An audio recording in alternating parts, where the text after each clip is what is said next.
Ready, start. I am thankful to you for having given me this opportunity, long last, to say a few words on the budget. Already much has been said, and I think the finance minister has come in for his share too. Congratulations as well as criticisms. So, there is not very much to say, but I should like to say a few words.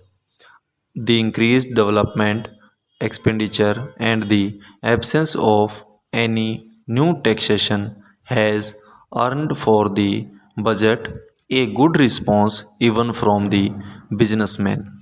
I specially welcome the relief given to the middle classes by raising the exemption limit of income tax in respect of personal income.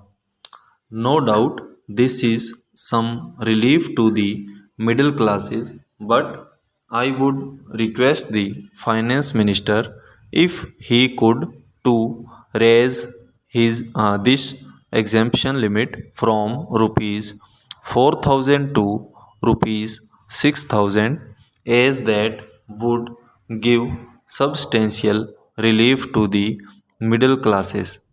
I am indeed glad that the Taxation Inquiry Commission has been appointed with Dr.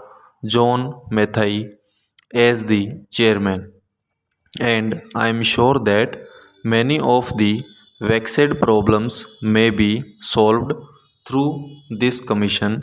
At the same time, I would request the finance minister to put off the state duty bill for the present, since this inquiry commission has been appointed and they may go into this question, for I feel that it is not an opportune moment to put on more taxes on the people. Already, as Mr. Gadgil has pointed out, there are so many taxes on the people. The people are overburdened by taxes and they are just trying to recover their stability. So, in regard to state duty, I would ask him to consider about it.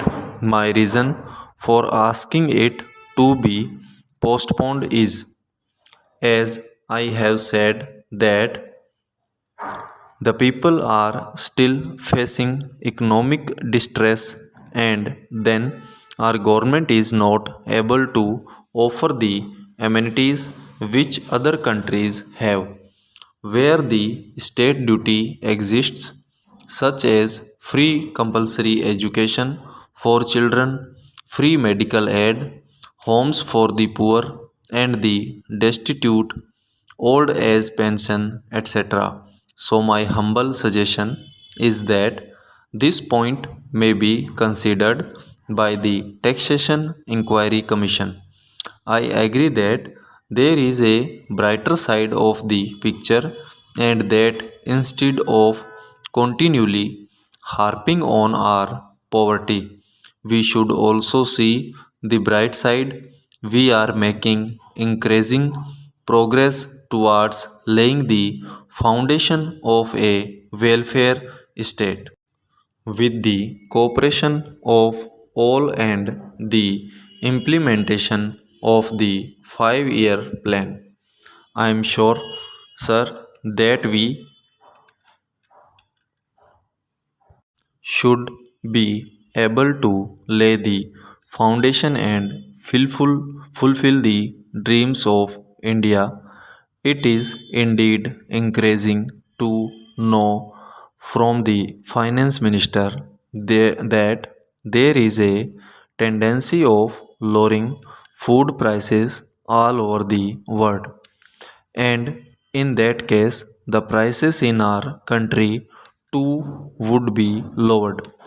Regarding defense, for obvious security reasons, I do not agree with my friends who say that the expenditure should be curtailed.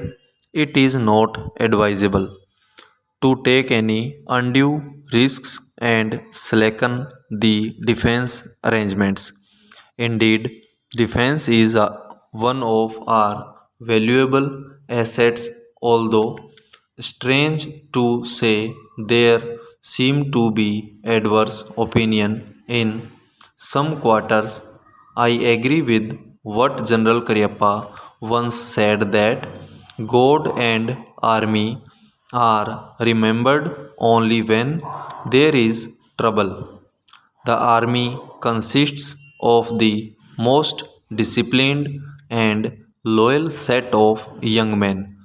It would not be proper to effect economy in the pay of these brave officers, as it would not be an incentive for the right type of young men to join the army, and it would become ineffective and inefficient.